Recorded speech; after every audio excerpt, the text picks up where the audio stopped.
Hi friends, welcome to my Maurya and family YouTube channel. ಇವತ್ತು ನಮ್ಮ ತೋಟದಲ್ಲೇ ಸಿಗೋವಂಥ ಸೊಪ್ಪನ್ನು ತೊಗೊಂಡು ನಾವು ಸೊಪ್ಪು ಸಾರು ಮಾಡ್ತಿದ್ದೀವಿ. ಅದನ್ನು ಮೊಸಪ್ಪು ಅಂತಲೂ ಕರಿತೀವಿ ಹಳ್ಳಿ ಕಡೆ.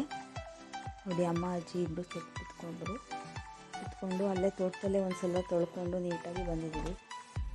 ಮತ್ತು ಮನೆಗೆ ಬಂದು ಸೋಸ್ಕೊಂಡು ಮತ್ತು ನೋಡಿ ಮನೇಲಿ ಸೋಸ್ಕೊಂಡು ತೊಳ್ಕೊಬೇಕು. ಮೊದಲು ನೀಟಾಗಿ ಒಂದು 2-3 ಸಲ ತೊಳ್ಕೊಬೇಕು ಸೊಪ್ಪು. ಯಾಕಂದರೆ ತೋಟದಲ್ಲಿ ಬಿತ್ತಿರೋದ್ರಿಂದ ಮಳೆ ಬೇರೆ ಬಂದಿರೋದ್ರಿಂದ ನೀಟಾಗಿ ತೊಳಿಬೇಕು. ತೊಳ್ಕೊಂಡು ಅದನ್ನು ಕಟ್ ಮಾಡ್ಕೋಬೇಕು. ಕಟ್ ಮಾಡಿಕೊಂಡು ಒಂದು ಕುಕ್ಕರ್ಗೆ ಹಾಕ್ಕೊಂಡು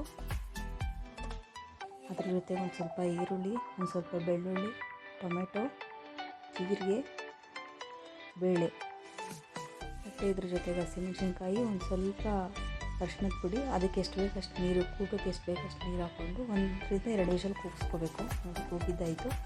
ಕೂಗಿದ ಮೇಲೆ ಅದನ್ನ ಸೋರ್ಲಾಕೊಂಡು ಒಂದು ಮಿಕ್ಸಿ ಜಾರ್ಗೆ ಒಂದು ಸ್ವಲ್ಪ ತೆಂಗಿನಕಾಯಿ ತುರಿ ಮತ್ತು ಒಂದು ಸ್ವಲ್ಪ ಸೊಪ್ಪು ಹಾಕೊಂಡು ರುಬ್ಕೋಬೇಕು. ಮೊದಲು ಅಲ್ಲಿ ತೆಂಗಿನಕಾಯಿ ತುರಿ ಫುಲ್ ನುಣ್ಣಗೆ ಹಾಕಬೇಕು. ಅದನ್ನು ರುಬ್ಬಾದ್ಮೇಲೆ ಮಿಕ್ಕಿದ ಸೊಪ್ಪು ಐಟಮ್ಸನ್ನು ರುಬ್ಕೋಬೇಕು.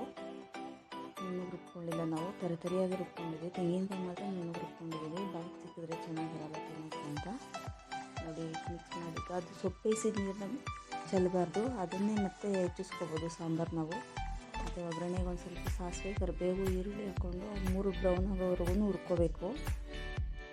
ಸ್ವಲ್ಪ ಈರುಳ್ಳಿ ಬ್ರೌನ್ ಕಲರ್ ಬಂದು ಏನು ರುಬ್ಕೊಂಡಿದ್ವಿ ಆ ಮಸಾಲೆನ ಹಾಕ್ಕೋಬೇಕು. ಹಾಕೊಂಡು ಸ್ವಲ್ಪ ರುಚಿ ಉಪ್ಪು ಹಾಕ್ಕೊಂಡ್ರೆ ಸೊಪ್ಪು ಸಾರು ರೆಡಿ. ನೋಡಿ, ಮುದ್ದೆ ಜೊತೆ ಸೊಪ್ಪು ಸಾರು ರೆಡಿ ಆಯಿತು.